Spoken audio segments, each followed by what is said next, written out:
Hello दोस्तों, नमस्कार। पिछले वीडियो में हमने अभ्यास जो टॉप 25 हिस्ट्री के क्वेश्चन हैं उनमें से हमने पहला सेट किया था। ये सेट संख्या दूसरा। अगर आपने पहला सेट नहीं देखा है तो उसे ज़रूर देख लीजिएगा। शुरू करते हैं। ये प्रश्न है हमारा, सूची 1 को सूची 2 से सम्मिलित करना है। ये राजा दे रखे हैं और इसके राज दे रखे हैं। उनके हिसाब से ये कूट को जो दे रखा है, कूट से इनको हमें चयन करना है। तो ये है हमारा पहला जो है, इसका हो जाएगा अवंती, उदयन हो जाएगा बस, और अजात शत्रु जो था ये मगध का था, और प्रसेनजीत जो थे ये कौशल के हो जाएंगे। तो इस तरह से हो जाएगा ये 3 2 4 1, 3 2 4 1 सी विकल्प सही हो जाएगा।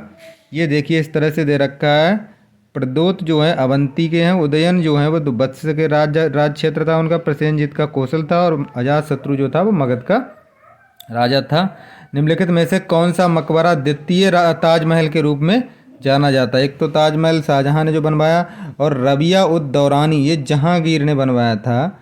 इसको कहा जाता है राबिया उद दौरानी। उसने अपनी, इसकी रानी थी, उसके याद में ये बनवाया था। औरंगजेब ने बनवाया था ये। औरंगजेब ने 1678 ईस्वी में बेगम राबिया उद दौरानी की स्मृति में औरंगाबाद में एक मकबरे का निर्माण करवाया था। ये बीबी का मकबरा के नाम से प्रसिद्ध है, जो ताजमहल की फूहड़ नकल है। संगीत यंत्र सितार। सितार जो है इनमें से किन का मिश्रण है?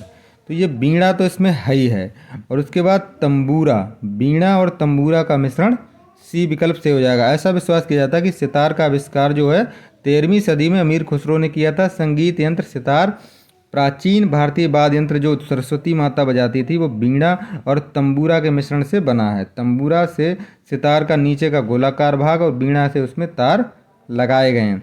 निम्नलिखित मुस्लिम शासकों का सही कालानुक्रम नीचे दिया गया है। अब ये अहमद शाह अब्दाली है, मोहम्मद शाह जहांगीर है, और बहादुर शाह जफर जो अंतिम मुगल शासक था। तो इसमें से कौन सा सही है?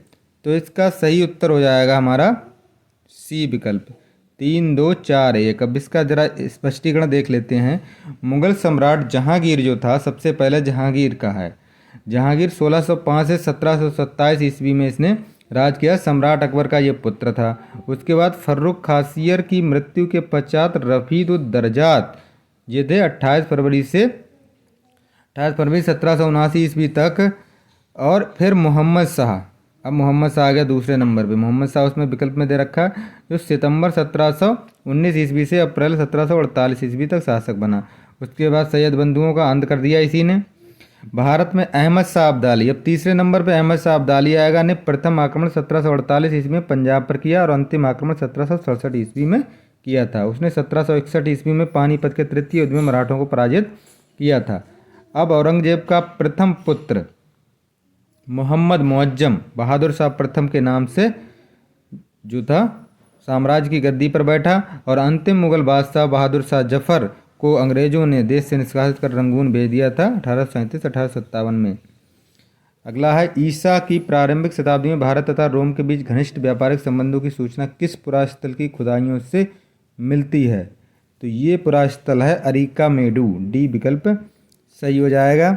भारत और रोम के बीच व्यापारिक संबंधों का ज्ञान अरिकामेडू पांडिचेरी में जो स्थित है पुरास्थल से खुदाई से प्राप्त रत्न, मन के बर्तन, रमनदीप के टुकड़े, रोमन सम्राट अगस्ट का चित्र बना मन का, और भारत रोम व्यापारिक संबंधों को उजागर करता है। वहाँ पे वहाँ के सम्राट का सिक्का मिला है।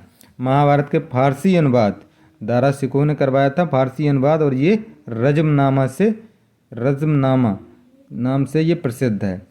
मुगल सम्राट अकबर के शासनकाल में एक अनुवाद विभाग स्थापित किया गया था, जिसका प्रधान फैजी था। अकबर के काल में महाभारत का अनुवाद फारसी में रज़मनामा के नाम से किया गया था। इस अनुवाद में नकीब खां, मुल्ला अहमद शेरी और हाजी थानेसरी का असीम योगदान था। सल्तनत के 2 प्रमुख मुद्राओं का पता कीजिए। ये 4 मुद्राएं दे रखी हैं, इनमें कौन सी 2 मुद्राएं? ये दाम, चीतल, रुपया और टंका। ये हो जाएगा हमारा 2 और 4, यानी चीतल और टंका। गुलाम वंश का दिल्ली सल्तनत का प्रथम सुल्तान इल्तुतमिश था, जिसने चांदी का टंका और तांबे का चीतल चलाया था। चांदी का एक टंका 175 ग्रेन के बराबर होता था। सिक्कों पर शुद्ध अरबी भाषा का प्रयोग कर सर्वप्रथम टकसाल का नाम खुदवाने की प्रथा भी उसी ने लागू की थी। दिल्ली के लाल किले में मोती मस्जिद का निर्माण किसने किया था? तो ये किया था औरंगजेब ने, मोती मस्जिद। राष्ट्रकूट शासक कृष्ण प्रथम ने पहाड़ी को काटकर एक ही पत्थर से एलोरा का कैलाश मंदिर निर्माण करवाया था। अगला है, निम्नलिखित में मुगल शासकों में किसने अपनी आत्मकथा फारसी में लिखी? किसने अपनी आत्मकथा फारसी में लिखी है? तो ये फारसी में लिखी हमारी जहांगीर ने। सी विकल्प सही हो जाएगा। मुगल सम्राट जहांगीर ने अपनी आत्मकथा तुझके जहांगीरी लिखी थी, जो फारसी भाषा की अमूल्य पुस्तक है। उसने अपने इस आत्मविवरण में अपने जीवन के आरंभिक 17 वर्षों का ही इतिहास लिखा है। अपने खराब स्वास्थ्य के कारण वह पुस्तक को पूर्ण नहीं कर सका। अंततः उसके दरबार के प्रसिद्ध इतिहासकार मुत्तमिद खान ने इसे पूरा किया। मुगल वंश का संस्थापक बाबर ने अपनी आत्मकथा तुझके बाबरी तुर्की भाषा में लिखी है। सिकंदर की भारत में सफलता के निम्न कारण थे। भारत में तब कोई केंद्रीय सत्ता नहीं थी, ये भी सही होगा। उसकी सेना श्रेष्ठ प्रकार की थी, ये भी सही होगा। इसमें से सभी सही होंगे। बी दे रखा, 1 2 3 4 क्या है? एक अच्छा प्रशासक तो नहीं था, यही सही है। तो पहला, दूसरा, तीसरा, ये तीनों सही हो जाएंगे, चौथा वाला गलत हो जाएगा। तो इस तरह से हो जाएगा हमारा बी विकल्प, 1 2 3। 326 ईस्वी में मैसिडोनिया के क्षत्रप फिलिप द्वितीय के पुत्र सिकंदर ने भारत पर आक्रमण किया। भारत में उसकी सफलता के अनेक कारण थे, जिसका प्रमुख कारण सत्ता का विकेंद्रीकरण था, यानी कोई सेंट्रलाइज शासन नहीं था। सभी राज आपस में टकरा रहे थे। पोरस ने ही सिकंदर का बड़ा प्रतिरोध किया। देशद्रोही शासकों ने भी सिकंदर का साथ दिया। सिकंदर की सेना श्रेष्ठ थी और उसका नेतृत्व भी कुशल सेनापति के हाथ में होने से उसे भारत पर विजय प्राप्त हुई। सिकंदर एक कुशल सेनापति तो था, परंतु एक अच्छा प्रशासक नहीं था, जिसकी वजह से वह विजित प्रदेशों को अधिक दिनों तक नियंत्रण में नहीं रख सका। निम्नलिखित सूफियों में कृष्ण को कौन औलिया के रूप में मानता था? तो ये शाह मोहम्मद गौस। मुगलों ने नवरोज का त्यौहार कहाँ से लिया? पारसियों से। ए विकल्प सही हो जाएगा। मुगल सम्राट अकबर पारसी धर्म में होने वाले सूर्य और अग्नि की पूजा के प्रभावित होकर स्वयं सूर्य की उपासना करता था और तिलक लगाता था। अगला, सूची 1 को सूची 2 से सम्मिलित कीजिए तथा सुविधा के नीचे दिए गए कूटों का प्रयोग कर सही उत्तर चुनिए। ऋग्वेद, यजुर्वेद हो जाएगा, सामवेद, अथर्ववेद। ये यजुर्वेद होगा यहाँ पे। यजुर्वेद, ऋग्वेद, यजुर्वेद, सामवेद, अथर्ववेद। तो अब इसमें इसको मिलाना है। तो ऋग्वेद जो संगीतमय में हमारा हो जाएगा, संगीतमय है हमारा सामवेद, तो सी का हो जाएगा जी। उसके बाद हो जाएगा हमारा तंत्र मंत्र एवं वशीकरण, ये अथर्ववेद में है, तो ये 3 हो जाएगा। तो सी का 2 हो गया और डी का 3 हो गया। स्तोत्र एवं प्रार्थना, ये 1 का 4 हो जाएगा। और यजुर्वेद हो जाएगा हमारा स्तोत्र एवं कर्मकांड। तो इस तरह से जो हमारा हो जाएगा इसका ए विकल्प सही। 4 2 1 3, 4 2 1 3 हो जाएगा। 4 2 1 3, यानी पहले का हो जाएगा 4 2 1 और 3, ये हो गया हमारा। भारत में पोलो खेल का प्रचलन किया था, किसने किया था पोलो खेल का? ये तुर्की लेकर के आए थे। भारत में पोलो खेल की शुरुआत तुर्कों के भारत आगमन से माना जाता है। और 1210 में गुलाम वंश का प्रथम शासक भारत में मोहम्मद गौरी का उत्तराधिकारी कुतुबुद्दीन ऐबक की पोलो खेलते समय उसकी मृत्यु हो गई थी, जो भारत में पोलो खेल के आगमन का एक ऐतिहासिक प्रमाण है। अगला, पहाड़ी काटकर एलोरा की विश्वविख्यात कैलाश मंदिर का निर्माण किसने कराया था? एलोरा, राष्ट्रकूट।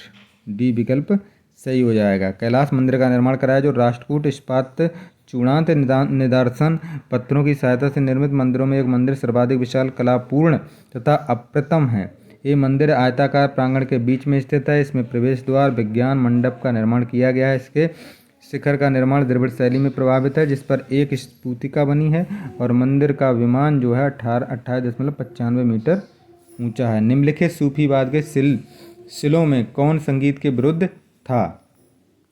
तो नक्शबंदिया।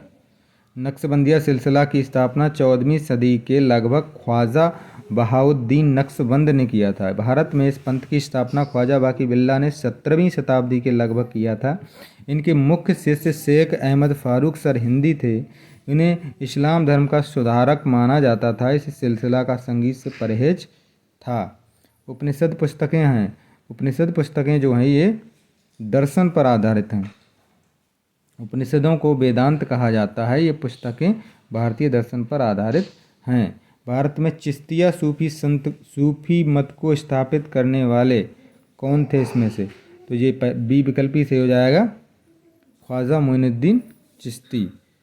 प्रसिद्ध सूफी सिलसिले की स्थापना ख्वाजा अबू अब्दाल चिश्ती ने की थी। 12वीं शताब्दी में भारत में इसकी ख्वाजा मोइनुद्दीन चिश्ती ने की थी।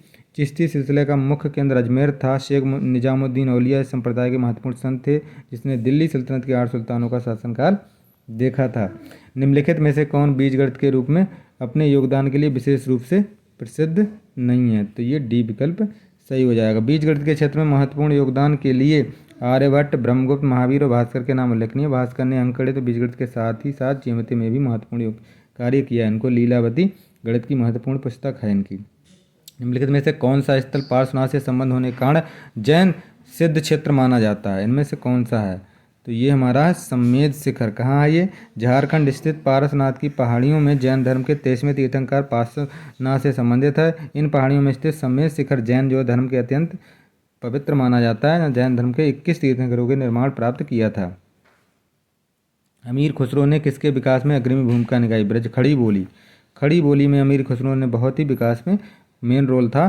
फारसी भाषा का सर्वश्रेष्ठ भारतीय ज्ञाता जो था अमीर खुसरो, जिसे तूतीय हिंद नाम से जाना जाता है, ने हिंदी खड़ी बोली के विकास के लिए महत्वपूर्ण भूमिका निभाई। इसमें कविता, कथा, कहानी, मसनबी, इतिहास आदि संबंधित ढेर सारे ग्रंथ लिखे। हिंदी शब्दों एवं मुहावरों का प्रयोग करने वाला अमीर खुसरो प्रथम भारतीय विद्वान था। तैमूर ने किसके शासनकाल में भारत पर आक्रमण किया था? नसरुद्दीन महमूद शाह होगा इसमें, बी विकल्प। इसी के शासनकाल में हुआ। ये लंगड़ा था इसलिए इसे लंग कहा जाता था। नसरुद्दीन महमूद शाह जो 1394 से 1412 ईस्वी शासन में रहा के समय में तैमूर लंग ने 1398 ईस्वी में दिल्ली पर आक्रमण किया। एक पैर से लंगड़ा होने के कारण उसका नाम तैमूर लंग पड़ा। तैमूर के आक्रमण के डर से सुल्तान भाग गया। 15 दिन तक दिल्ली में रहने के बाद तैमूर वापस चला गया और खिज्र खां को अपने विजित प्रदेशों का राज्यपाल नियुक्त किया। मोहम्मद बिन तुगलक अपनी राजधानी दिल्ली से कहाँ ले गया था? ये दौलताबाद ले गया था। बहुत पूछा जाता है। ये विकल्प सही हो जाएगा। और कौन ले गया था? तो मोहम्मद बिन तुगलक ले गया था। 1325-1351 तक ये शासन में रहा। अपनी राजधानी दिल्ली से देवगिरी स्थानांतरित की इसने। देवगिरी का नाम सुल्तान ने दौलताबाद रखा, परंतु अपनी असफलता को देखते हुए सुल्तान ने 1335 ईस्वी में राजधानी को पुनः दिल्ली स्थानांतरित कर दिया। कौटिल्य प्रधानमंत्री थे। किसके प्रधानमंत्री थे? चंद्रगुप्त मौर्य के प्रधानमंत्री थे। तो सी विकल्प सही हो जाएगा। चंद्रगुप्त मौर्य के गुरु और प्रधानमंत्री कौटिल्य थे, जिनका नाम विष्णुगुप्त या चाणक्य था।